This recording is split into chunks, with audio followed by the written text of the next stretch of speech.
So with community radio, there's a lot more freedom because the people pay for the radio, right? You get subscribers. How does that work? Can you, because I don't think we have something similar here. Right, so you get subscribers instead of getting advertising, and so pretty much you have more freedom. Like in the commercial radio station, businesses pay for advertising, so you need to play really popular songs for that demographic that you're trying to hit in order to make sure that they're on there.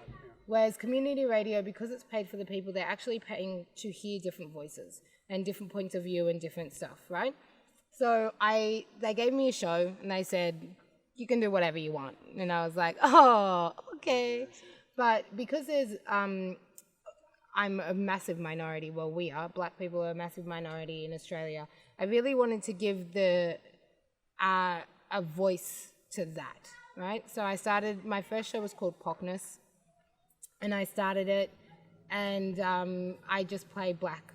Like, if you're not a person of color, then you don't get played on my show, right?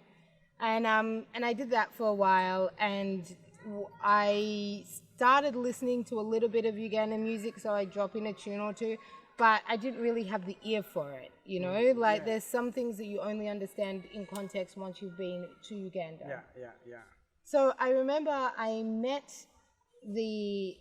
came here to meet the kids, and then I was going to move to Belgium. And when I met the kids, I was like, oh, I better actually go back and like actually work and make a future for them. But while I was here, I was able to go out. I freaking love going out. Like, I don't drink, but I love nightclubs and dancing, and I love people just being jolly in the same space. It's fun, right? And so I would go out, and there was this guy who's now moved to Rwanda. His name's William, and he was our driver. And so he'd take me out to places and and I met some of my old friends. And I finally could understand and hear what I loved in different Ugandan tracks. So the first track that I loved was not Skonto, by Fikfumeka, Kachuma. Right? So I heard that in a taxi. I was like, oh, I get this. And then I saw the kids dancing to it. And I was like, oh, I get this, you know? Like, and from there, like, there was Lydia Jasmine and You and Me. Lydia Jasmine and I want to say Daddy Andre, but it wasn't. It was... I don't think... anyway. It was a big song, like, about 4 years ago. So I freaking loved that. And so all of a sudden I started delving into this Ugandan music. Do you know what I mean? And I started integrating it more into like what I loved in my radio show. But I had actually given up my radio show because I thought I was going to live in Belgium. So I came back and I was like, oh, I don't have a show, but they found a place for me, which is amazing. So I do community radio on a radio station called Triple R, which is the biggest community radio station in Australia. So they found me a show, and then I started doing more and more Ugandan music.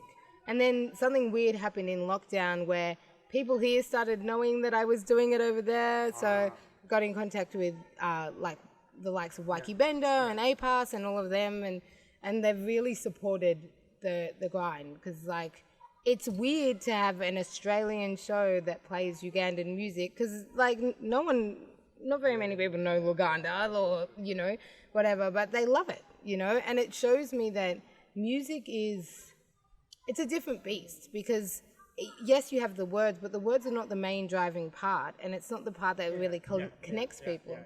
So there was a song that I played by Mugabe, is an artist here, and this chick in Australia loves it, and I got connected with him through a friend of mine, and he was like, I've got like 1,000 plays in Australia. What the hell is happening? And it's like, so the word got out. But like for me, yeah, music is everything. You know, it makes me happy. If you put on the right song at the right time, you can change my mood like 360. And my kids know. Like at the moment, the song that makes me go crazy is Chigwalero.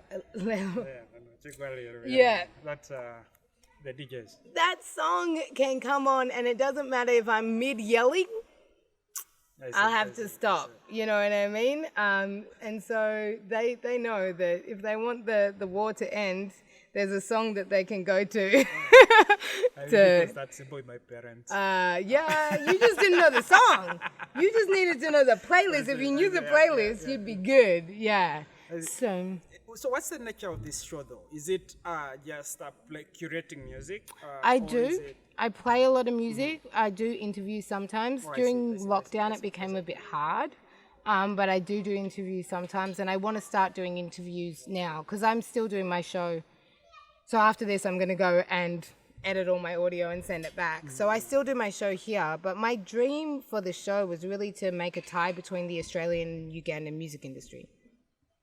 Just because there are things that both can learn from each other, but also selfishly, it's two parts of me becoming a whole, right?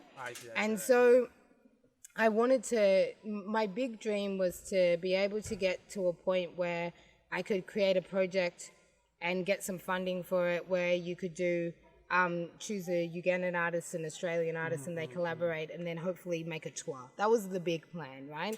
But first of all, you've got to get Australians listening to Ugandan music and Ugandans listening to Australia. You know, like you have to cross-pollinate. And slowly but surely it's happening. There's a few people in Uganda that listen to the show and there's a lot of people in Australia that love Ugandan music now, you know? What's a popular Australian song? I don't think I have any idea. Which is odd that I'm imagining it's in English, right? Yes.